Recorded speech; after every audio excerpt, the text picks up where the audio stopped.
So you're sitting there in the court holding tank, and the next thing you know, the bailiffs bring in a high profile sex offender, and he's just inches away from you.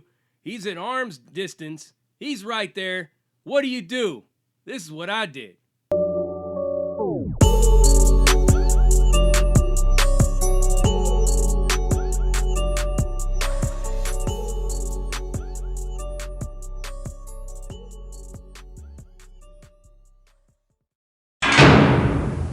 You was cracking, everybody. Welcome back to another episode of Prison Break Raw. I'm your host, the one and only Big JD. Go ahead, get the channel, subscribe, share, leave some messages or comments, hit the thumbs up for the like, notification bell to be informed on all episodes when they drop. Sitting in a court holding tank waiting to hear your fate. It's something that we all must go through when we're facing a criminal charge, whether it be misdemeanor, felony, whatnot, whatever. You are going to be sitting in that court holding tank waiting for your public pretender or you're a paid attorney or whatever it is that you have, state appointed, whatnot, to represent you and for your name to be called, your docket number to be called, and you're standing up there, and depending on at what level you are at in the process, whether it be your preliminary hearing, whether it be setting a preliminary hearing date, your arraignment, all these things are what will put you in that box. It's a holding tank. And that's where everybody's at. And you can see all your people sitting out there in the audience. They're looking at you. They're trying to wave to you. You're trying to wave back. You just little thing like that, winking at them, blowing kisses at them, whispering, I love you. But the bailiff is telling you to shut the fuck up. And he's threatening to throw your family out. You're sitting there. All these emotions are going through. You got butterflies in your stomach. What is going to be your fate at this given moment? It's about ready to be known to you and to everybody else in the courtroom what is going to happen to you. But circumstances have presented themselves to you that could possibly mean that your fate could be something much, much worse. With just a stupid decision and an error in judgment on the part of the bailiffs, not really fully understanding the gravity of what they're doing, when they open up that door and somebody walks in, and they're a PC, or they're a sex offender, or there's some kind of a weird case that they got on them.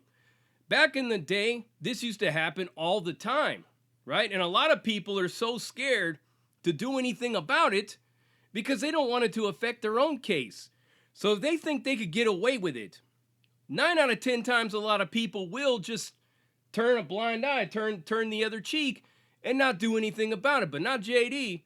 That's not the way I used to roll back then. So if somebody like that is to come into the court holding tank, I'm going to take flight, man. It's a given. It's going to happen. And I don't give a fuck who's out there. I don't give a fuck who's watching. I don't care if they got the news out there. I don't care if the motherfucker's mother is sitting in the front row and she is on her last days of life. It doesn't matter to me. If you go in there with a weird charge, you're going to get bum rushed. You go in there with any kind of one of those factors, it's going to happen because I don't want nothing happening to me. Number one. And number two, I don't like sex offenders. I mean, I don't make it any kind of a secret, or I don't make it subliminal or ambiguous to where you don't know what my feelings are. You already know how I feel about diaper snipers, tree jumping rapists, seat sniffers, necrophiliacs, cross-dressing cannibals, serial killers, and all the likes. They're weirdos, man. And I have no use for any of them.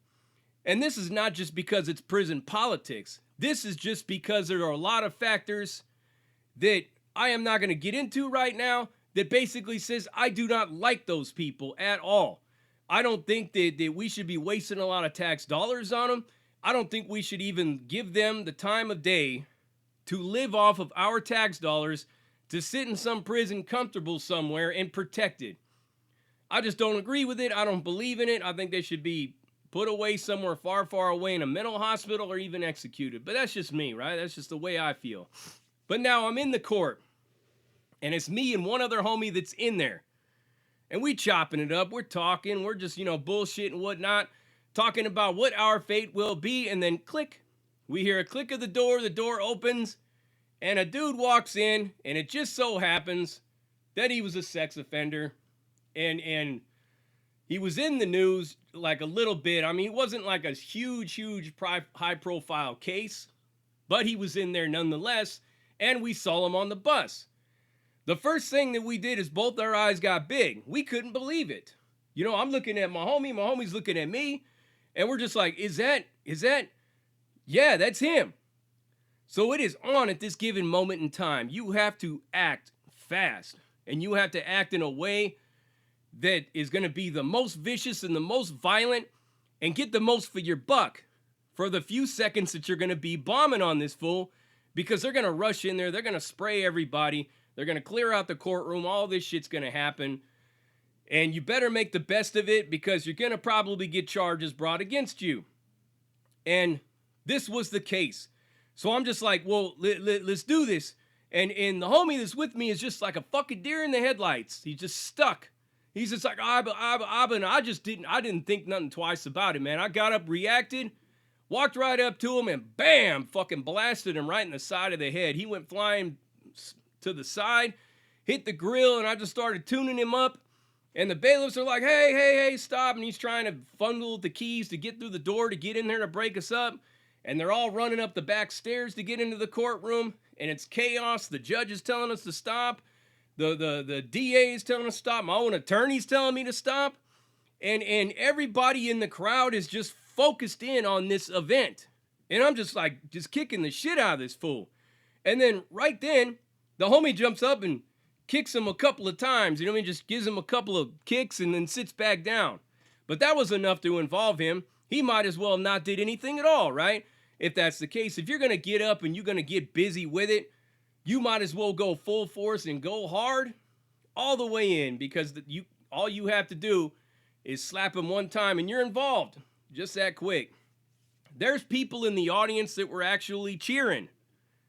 There were people in the audience that were horrified. There was people that were out there that were like, damn.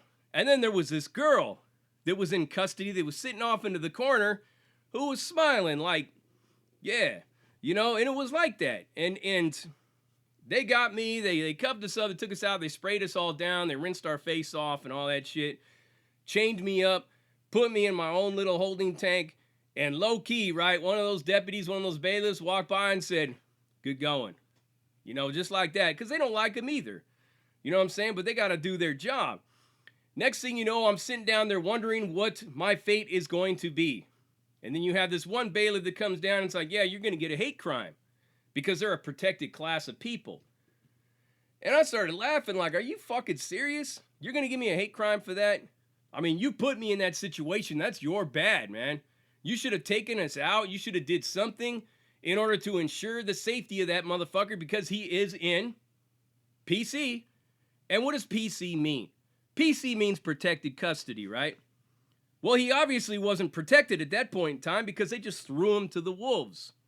And I think that's what got me out of a lot of this. You know, I got a little misdemeanor assault, whatnot, didn't get no hate crime, didn't get nothing, wasn't nothing further serious.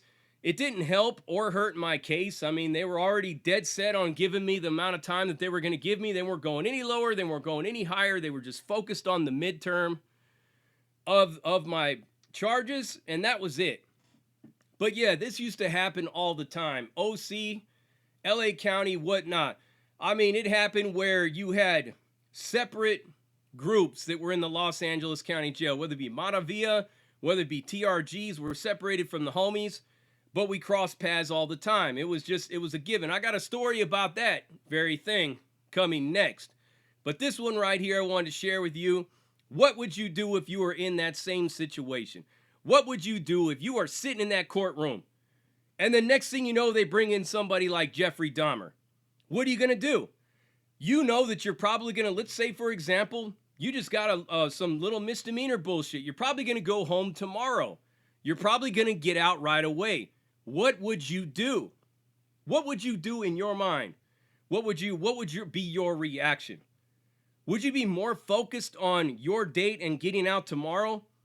Or would you try to exact some kind of justice on a monster that may have destroyed countless people's lives forever and ever and ever and ever, and they're out there in the audience and they're looking at this piece of shit like they wish they can kill them. They wish they could be in that cage with this man.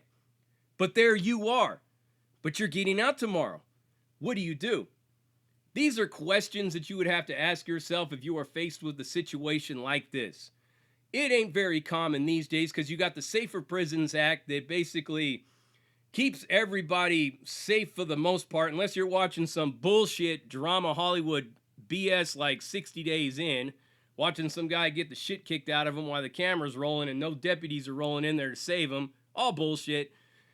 The Safer Prisons Act basically means that these kind of events in courts, holding tanks, separations, and stuff like that, there may be few little skirmishes here and there of mistakes that are made, but it's not like it was before, man. I mean, they would do this all the fucking time. All the time they did this shit.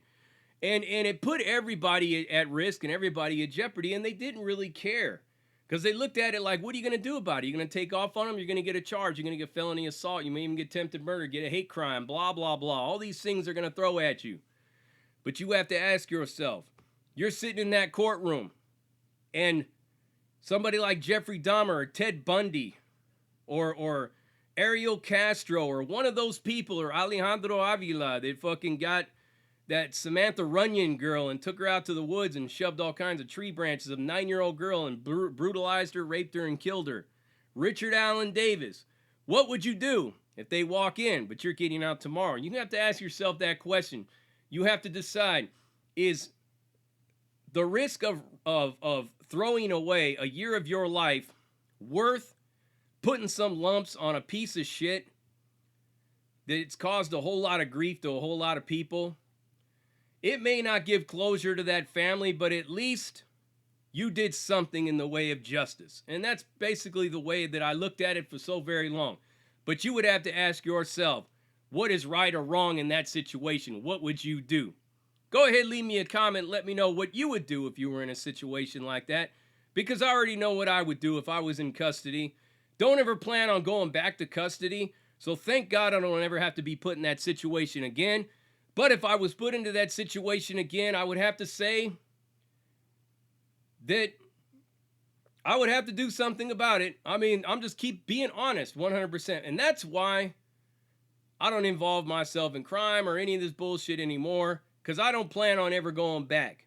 And I'm not doing nothing to get me put back in there, so I really don't have to worry about asking that question for myself. But if you out there in the mix, or if you're already in custody, or if you're looking to get into custody, or if you're on your way there, if you may be out on bail, you may be faced with this situation. It may happen. What would you do? Go ahead and leave me a comment back to that one, and we'll talk about that. Prison Break Raw, uncut, uncensored, no holds barred, non-sugarcoat, non-politically correct, all up in your face, slapping you with that dick of reality, and I'm out.